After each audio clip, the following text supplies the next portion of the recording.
Every morning in SEAL training, my instructors, who at the time were all Vietnam veterans, would show up in my barracks room, and the first thing they'd do was inspect my bed. If you did it right, the corners would be square, the covers would be pulled tight, the pillow centered just under the headboard, and the extra blanket folded neatly at the foot of the rack. It was a simple task, mundane at best, but every morning we were required to make our bed to perfection. It seemed a little ridiculous at the time, particularly in light of the fact that we were aspiring to be real warriors, tough, battle-hardened SEALs. But the wisdom of this simple act has been proven to me many times over. If you make your bed every morning, you will have accomplished the first task of the day. It will give you a small sense of pride, and it will encourage you to do another task, and another, and another. And by the end of the day, that one task completed will have turned into many tasks completed. Making your bed will also reinforce the fact that the little things in life matter. If you can't do the little things right, you'll never be able to do the big things right. And if by chance you have a miserable day, you will come home to a bed that is made, that you made. And a made bed gives you encouragement that tomorrow will be better. So if you want to change the world, start off by making your bed. SEAL training was a great equalizer. Nothing mattered but your will to succeed, not your color, not your ethnic background, not your education, not your social status. If you want to change the world, measure a person by the size of their heart, not by the size of their flippers. You can't change the world alone. You will need some help. And to truly get from your starting point to your destination takes friends, colleagues, the goodwill of strangers, and a strong coxswain to guide you. If you want to change the world, find someone to help you paddle.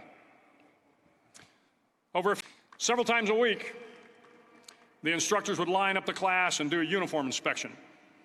It was exceptionally thorough. Your hat had to be perfectly starched, your uniform immaculately pressed, your belt buckle shiny and void of any smudges. But it seemed that no matter how much effort you put into starching your hat or pressing your uniform or polishing your belt buckle, it just wasn't good enough. The instructors would find something wrong. For failing the uniform inspection, the student had to run, fully clothed, into the surf zone, then wet from head to toe, roll around on the beach until every part of your body was covered with sand. The effect was known as a sugar cookie. You stayed in the uniform the rest of the day, cold, wet, and sandy.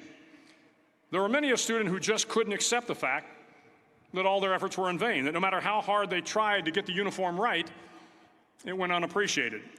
Those students didn't make it through training. Those students didn't understand the purpose of the drill. You were never going to succeed. You were never going to have a perfect uniform. The instructors weren't going to allow it. Sometimes, no matter how well you prepare or how well you perform, you still end up as a sugar cookie. It's just the way life is sometimes. If you want to change the world, get over being a sugar cookie and keep moving forward. Every day during training, you were challenged with multiple physical events, long runs, long swims, obstacle courses, hours of calisthenics, something designed to test your mettle. Every event had standards, times you had to meet. If you failed to meet those times, those standards, your name was posted on a list, and at the end of the day, those on the list were invited to a circus. A circus was 2 hours of additional calisthenics, designed to wear you down, to break your spirit, to force you to quit. No one wanted a circus. A circus meant that for that day, you didn't measure up. A circus meant more fatigue, and more fatigue meant that the following day would be more difficult, and more circuses were likely. But at some time during SEAL training, everyone made the circus list. But an interesting thing happened to those who were constantly on the list. Over time, those students who did 2 hours of extra calisthenics got stronger and stronger. The pain of the circuses built inner strength and physical resiliency. Life is filled with circuses. You will fail. You will likely fail often. It will be painful. It will be discouraging. At times, it will test you to your very core. But if you want to change the world, don't be afraid of the circuses.